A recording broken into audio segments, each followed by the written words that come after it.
கர்த்தருக்கு ஸ்தோத்திரம்.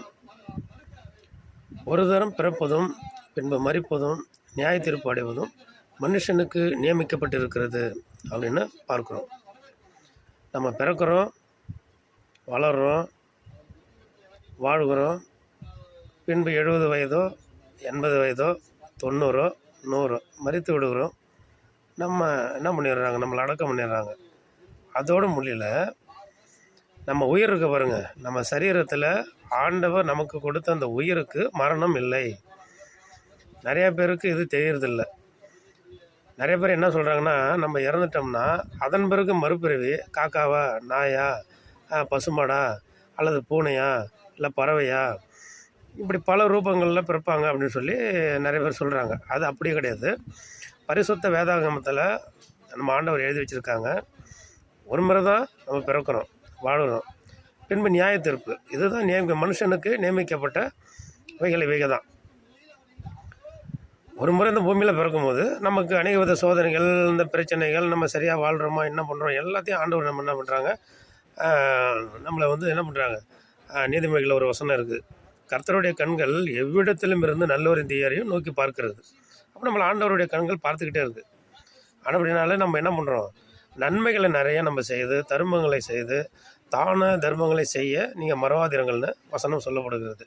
அப்போ நம்ம நன்மைகளை நிறைய நம்ம செய்யணும், ஒழுக்கமாக வாழணும், உண்மையாக வாழணும், நீதியாக வாழணும். கடவுளுக்கு பயப்படுகிற பயம் கட்டாயம் நமக்கு இருக்கணும். சுத்தமாக இருக்கணும். எப்போதும் நம்ம இடங்களை சுத்தமாக வச்சுக்கணும், நம்ம இருதயத்தை சுத்தமாக வச்சுக்கணும், நம்ம பார்வையை சுத்தமாக வச்சுக்கணும், நம்ம பேச்சை சுத்தமாக வச்சுக்கணும், கெட்ட வார்த்தை பேசக்கூடாது. இப்படிலாம் நிறையா காரியங்களை நம்ம அது மாதிரி நடந்துக்கிட்டோம்னா நமக்கு நன்மை கட்டாயம், பரலோக வாழ்க்கை உண்டு. நம்ம பிறக்கிறோம், வளர்கிறோம், வாழறோம், இறந்து போயிடுறோம். நம்ம ஆத்மாவுக்கு மரணம் கிடையாது. முதலாவது எக்காலம் தொனிக்கிற பொழுது கிறிஸ்துவுக்குள் மரித்தவர்கள் எழுந்திருப்பார்கள் அப்படின்னு சொல்லி வசனம் சொல்லுது. கிறிஸ்துவுக்குள் மரிக்கிறவர்கள் நம்ம ரட்சிக்கப்படுறோம், ஞானஸ்நானம் எடுத்துக்கொள்கிறோம். பழைய வாழ்க்கை, நம்ம பிறந்ததுலேருந்து என்ன பண்ணுறோம், பழைய வாழ்க்கைனாக்க நம்ம என்ன பண்ணுறோம், சின்ன சின்ன கெட்ட வாழ்க்கையை நம்ம வாழ்ந்துருப்போம். அப்போ ரட்சிப்புன்னு சொல்லப்படுது. கர்த்தரை இயேசு கிறிஸ்து அறிந்து கொண்ட பிறகு, நான் இவ்வளோ நாள் என்ன பண்ணுறோம், நம்ம அசுத்தமான வாழ்க்கை வாழ்ந்துட்டோம் அப்படின்னு சொல்லி என்ன பண்ணுறோம், ஒரு கிறிஸ்துவ சபையில் சேர்ந்து போதனைகளை கேட்டு கிறிஸ்துவின் வழியில் நம்ம நடக்கிற பொழுது நமக்கு சபையில் ஞானஸ்நானம் கொடுப்பாங்க. கர்த்தருக்கு பயப்படுதலே ஞானத்தின் ஆரம்பம். அப்போ என்ன பண்ணுறோம், கர்த்தருக்கு நம்ம பயப்படுறோம். அதன் பிறகு அப்படியே கட்டளை, கற்பனைகள், பிரமாணங்களை நம்ம கை கொண்டு வாடுறோம். அப்போ நமக்கு ஞானஸ்நானம் கொடுப்பாங்க. ஞானஸ்நானம் கொடுத்தா பாவத்துக்கு செத்து நீதிக்கு பிழைக்கிறோம். அப்போ பரலோகத்தில் ஜீவ புஸ்தகத்தில் நம்முடைய பெயர் எழுதப்படுது. அப்போ நம்ம மரிக்கிற நாட்களில் நம்முடைய ஜீவன் ஆண்டுகிட்டு போயிடும். அப்போது நமக்கு இங்கே என்ன பண்ணுறது, நம்ம பரலோக ராஜ்யத்தில் பரலோக வாழ்க்கை நமக்கு கட்டாயம் ஒவ்வொருக்கும் உண்டு. நம்ம அடுத்தடுத்த பிறவின்னு சொல்கிறாங்களா, அதெல்லாம் கிடையாது. மனுஷனுக்கு ஒரு முறை பிறக்கிறோம், பின்பு என்ன பண்ணுறோம், நம்ம வாழ்கிறோம். அதன் பிறகு நியாய தீர்ப்பு.